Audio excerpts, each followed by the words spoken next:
5. Au sujet de votre réponse sur le Shabbat, vous dites, alors là je cite, alors évidemment le Shamor, garde le Shabbat du Deutéronome, concerne les enfants d'Israël, ce sont eux qui étaient esclaves en Égypte et qui ont été libérés. Mais la création du monde concerne l'humanité tout entière. Donc le Zachor, le souviens-toi du jour du Shabbat du livre de l'Exode concerne l'ensemble de l'humanité. La question, Shalom Rav, c'est logique. Toutefois, je suppose que le souviens-toi ne recouvre pas les mêmes observances que le garde. Les Béné Noach, s'ils s'abstiennent de travailler et consacrent plus particulièrement le Shabbat à l'étude de la Torah, la famille, doivent-ils également ne pas allumer la lumière ou un feu, ne pas circuler en automobile, etc.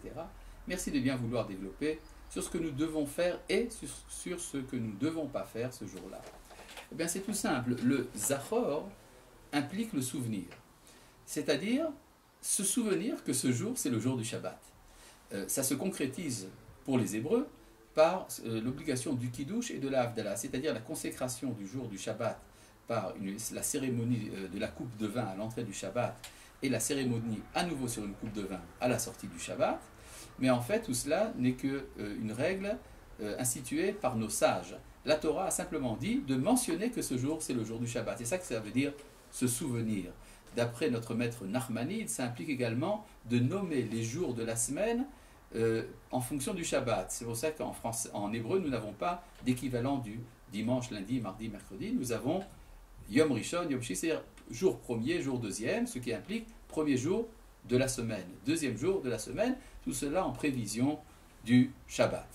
Donc, en fait, vous pouvez organiser votre Shabbat à votre manière.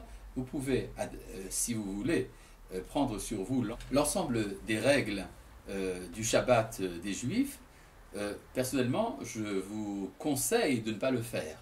Les lois du Shabbat sont extrêmement difficiles, extrêmement minutieuses, et ça risque de vous amener à une tension superflue. Il suffit simplement de prendre le Shabbat comme un jour de repos, et de ce point d'étude, de prière, je pense que c'est tout à fait suffisant.